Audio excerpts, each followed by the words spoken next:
I click the record button and then say, yo, what up? How's it going, everybody? Girl Power previews are in full swing, and I am technically a little behind. And so we have an absolutely massive stream for you tonight. If you are not catching this live, you're catching this over on YouTube instead, please come join us whenever during preview seasons over on twitch.tv/TamCardwell to come make your voices heard, be a part of the action like all of you here in Twitch chat tonight as we talk about Himiko Toga 4, the 4th version of Toga. I think it's really interesting. That we have. I'll go ahead and start. My poll. I think it's really interesting that we have all of these newfangled cards with titles, but we haven't moved titles to the My Hero characters. I think they should 150% get away from Toga 4, and they should have put Toga and then a thing, right? They should have put a descriptor. That's what I want, at least. I want a descriptor. But anyway, let's talk about the card. 6 hand size, 29 health character. Has the all evil and life symbols. Says enhance once per turn, remove one character card from your discard pile, choose one choose one non-once per game ability on the removed card. I'm doing a terrible job. Remove one character card from discard pile, there's your cost. Choose one non-once per game enhance ability on the removed card. This card gains that ability until the end of this turn. Okay. And then enhance mill 1, your attack gets +1 damage. If it deals damage, gain 1 health. So my question is, you guys, and you all in chat, how do you like this card? For all of the cards we're going to be talking about tonight, click when the poll goes up, click 1 for yes, you like the card, 2 for you do not like the card, 3 for meh, the card is fine. The card's whatever. My personal opinion is what a cool character right out the gate. We all expected way earlier versions of Toga to be doing this idea, right? Toga's superpower, slight spoilers for MyHeroAcademia, is when she drinks your blood, she can become you and use your superpower. Interesting way to utilize this character. Before, we had like a lot of the life draining type ideas of like, I hit you, so I drain 1 and then heal 1. And we see that represented here with that bottom enhance of the mill 1, your attack is a damage. If it hits, you gain a life, right? But this one, we really get to see the I'm going to become other characters inside the franchise. The very obvious thing to do with this character is under all and evil, you get to take and use Rando's Spirit Gun, which is a card that came out in the last set, i.e. Yu Yu Hakusho, and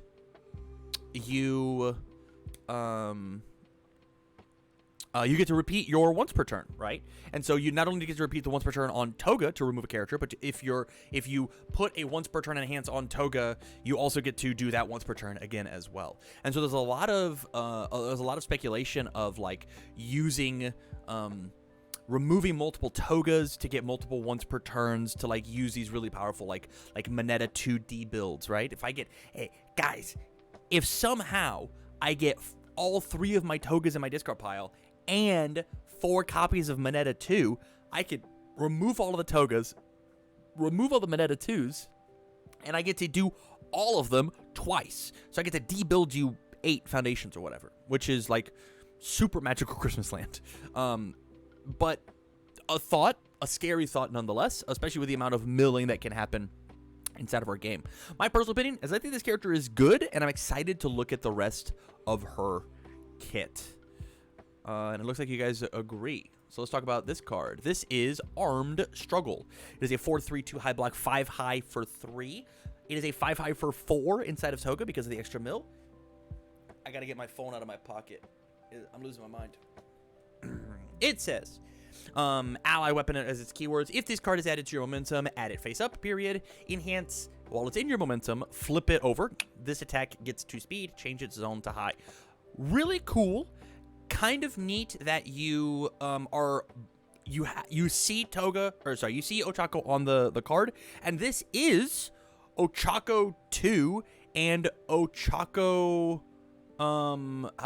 So you give the thing 2 speed, which is the thing that like Ochako 2 did, right? You once moved 2 speed, as well as change it to a high. Ochako cares all about high attacks. I think this is a really cool uncommon, and I like a 4 diff if it goes a very fast 4 diff that if it goes to your momentum, you get to make it super fast.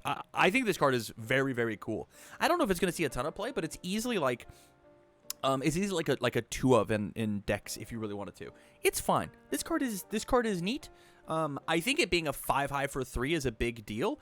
The biggest thing is if you have to figure out how to get this damage up. That's not Toga herself, right? Yeah, but I think it's neat. I think it's very cool. We'll move on to the next one. We have Needle Barrage. 5/3, 3 mid block, 5 mid for 4.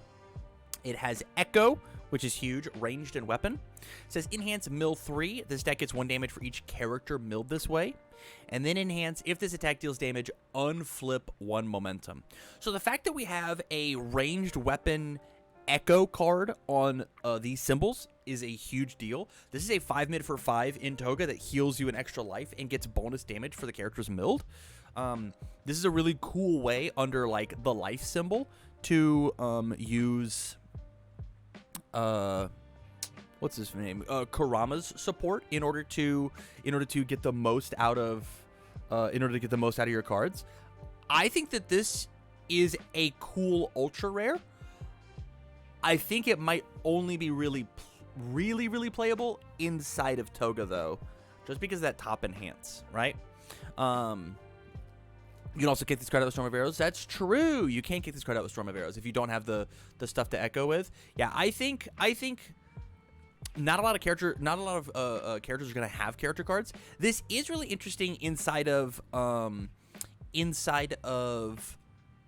My Hero Spotlight to use something like All Might 4, who's playing a bunch of All Mights, to just give it 3 extra damage by discarding a character and then redrawing, and then you mill 3 and you can potentially give it an extra 3 damage, and it's an echo move. I think this is a really, really interesting way to play that character. If it deals damage on flip momentum, I don't know how much he cares about that, but there might be something there. I think this card is cool, but I think it might be super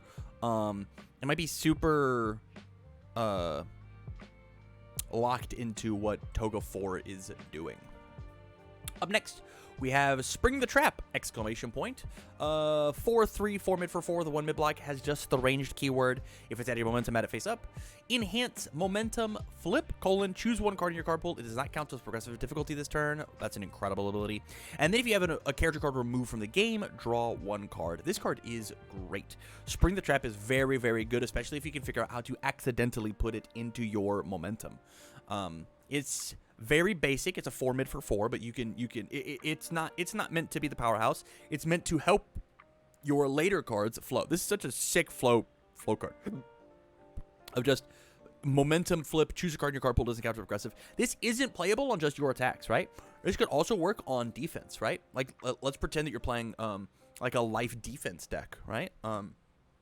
You're playing like a recovery girl or something, and you play Spring the Trap, you make it a throw, you don't bother about the draw the bonus card, right? We don't care about that. What we do care about is like I block, and then I can flip this and then choose the block card, and it doesn't count as progressive difficulty.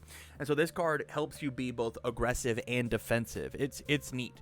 It's very, very cool. And I like the fact that like it's very strong, and so it's a really fair card, right? It's a 4/3, 4 mid for 4. It's very, very fair. Yeah, I think this one's neat. I'm not positive it deserved to be a rare, but it might just be a rare just because of like how good this ability is. But this ability down here is, again, it's just so Toga locked because we don't have a ton of character stacking and a reason to stack set characters. And then lastly, we have the common, and it looks like they're going back to the idea of simplified commons, right? It's a 5/3, 4 low for 6 with just EX3 on it. This card's got a 1 low block. This card has got big stats, right? It's a 5 diff, 5 for 5, which is like very good stats. Has EX3 to end the game. In Toga, this is a 4 low for 7 that heals you 1 with EX3. It could be a 5 diff, 7 for 7, especially if you like steal a character that steals momentum, right? Under the life symbol, you could just steal a Jester, right? Hey, I'm gonna become Jester. I'm gonna use the once per turn. I'm gonna commit my character or commit my foundation. You spend a momentum. We both get a momentum. I'll EX it as a 7 for 7. That's fine value. That's really cool value. Looks good in Dragon Lady. EX counts as an ability on the card, and so she doesn't get a chance to redraw, or she doesn't get to draw and then put a card in the momentum. But this can be a payout for Ryukyu. That is true.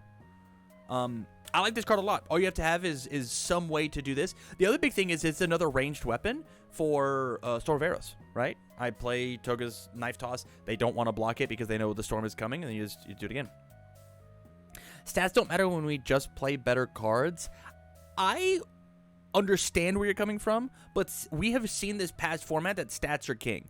If you can draw cards and put stats on thing, you'll win the game. You'll just win the game. I think this one is fine. I think it's fine. I think meh is a perfectly fine place to be. Our first of our foundations, we have a gift return. A gift return is a 2/5/3 high block. Enhance flip, add 1 card to the check value as 6 from your discard pile to your hand, period. I'll let a couple votes get in. Very simple card. I do like the idea of behind this card of the fact of like twice is there giving her the gift. I like that a lot. I think this card is so strong. I think this is super good. I think that there's a ton of 6 checks that you would love to put in your hand, not just like on all 3 of these symbols, right? This card can pick up the 0 mid blocks of the characters. This card, more importantly, can go pick up like under the life symbol. It can go pick up Syndicate target. I got a 0 low block. This card can go pick up. Number 10 pro hero. You got a 1 high block. This card's so good, guys. It's so good. And it's just flip, add that card with a check value to your hand. There's a lot that this card can do. Like even just like I get to go pick up. You ready? We can just do a quick search, right? All evil life, and we go control 6, foundation, asset, action, go. Right? I come here. It picks up any of these cards. My pole is in the way, but you guys can still see. It picks up any of these, right? Oh, I need pass-through walls. I need number 10 pro hero. I need syndicate target. I think this card's great. I think this card's so good. Yeah, looks like you guys agree with me. Kind of the opposite direction, though, we have Abrupt Drop. It is a 1/4 with a 3 low block. Enhance flip, mill 4 cards. Stack gets 1 speed for each character card milled this way. What a quick way to slam cards into your discard pile. Flip, mill 4. I think this card is totally okay, specifically for Toga, because it just slams cards into your discard pile. We want options when it comes to what Toga is allowed to touch once per turn. Because her ability is not once per turn your turn, it is once per turn, period. So once on mine, once on yours. And so you do want to have a mixture of like, oh, these are the abilities that I'm going to be using on offense, and these are the abilities that I'm going to be using on defense. And so as quickly as you can on turn 2, even you want abrupt drop to be in your stage to then go get a bunch of options. Looks like you guys don't like it though. I get it. Up next, we've got Perceived Weakness, 1/5/3 mid block. Enhance Tenacious, which means playable while committed. Flip this foundation. If your rival has lost health this turn, your weapon attack gets +1 speed and +1 damage.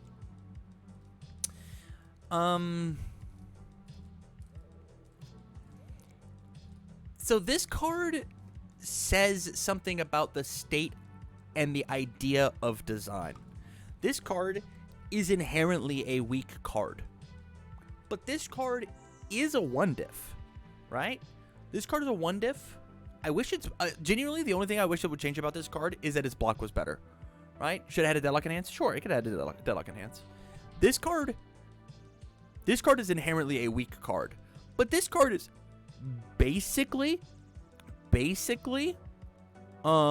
Riot's the coolest. A 1/5 flip, playable while committed, +2 stats. It's just Red Riot's the coolest. Red Riot also has the added caveat of, like, if it's a hard move, it gets an extra 1/1 or whatever. Nobody's used that in months, right? This is another Red Riot's the coolest. Red Riot's got a better block. Red Riot has a Deadlock Enhance. But there's something here, right? This is technically also gated behind your opponent has lost health and it has to be a weapon attack. But it is Red Riot's the coolest. I think it's fine. I think that it probably didn't deserve to be the rare. I think that's my number one thing. I think this is a common or an uncommon would have been great. As a rare? I don't know. I don't know about all that now. And then next we have Without a Vision. It is a 3/5 2 mid-block. Form, commit, discard a card. Form, commit, discard a card, colon. Draw a card. Your rival's next check this turn has -2. So essentially, I commit this, I cycle a card, and then your next check gets -2, so +2 speed, right? And then Deadlock Enhance, your rival's next check to this turn gets -1. That's an incredible ability. That's a crazy ability. Especially if you have multiple Without a Visions. Every check that you play has minus on it. Not only is it minus on my turn when I'm attacking you, but it's minus on your turn while you're attacking me. That's crazy. That's a crazy, crazy ability. And I think that like this card is going to see play potentially at like a 4 of. Because the Form Commit, your rival's next check is -2 speed is like a good ability on your turn. It's very good. It's really good for blocking, and once you go to Deadlock, you just win the game. If you've got 2 of these out and they go to Deadlock, you just win, right? We know how good this this idea when you have 2 of these out is on what's it called? Vile Seizing, right? This is Vile Seizing on a foundation that you don't have to try and rip into and draw. It just sits on your stage. This is when this card hits the board, Deadlock is illegal. You are not allowed to do Deadlock. This one's very, very good. This one is good. So my question, you guys, is do you like the kit? Do you like what Toga 4 has got going on? My opinion is I think that the character card is really interesting. I'm excited to build this character. I like what this character does. I think some of her cards are a little too insular, whereas you have to play her things in her. I can't see a single one of these other cards maybe going off to somewhere else, and that I think is like a bit of a problem. But we've had these like character like everybody compares, even in chat today, people have compared this character to Quan Chi, which it's close. It's close. They are not the same character, but we have seen Quan Chi's kit not really be used by anybody else whenever they came out either. And so it is okay that this character as Toga has just their own support they want to play, and just let them rock with it, right? Big Mina 2 energy whenever she first came out, if that makes sense. I don't like the how she could potentially limit card design, so she doesn't turn into Quan Chi. I think that that's fair. I also think that the design team has made mistakes with cards like this in the past, i.e. Quan. And so I think they will be very careful with it. That's the hope, at least. That's the hope. But with that, YouTube, let me know your thoughts in the comments down below. We are going to move on.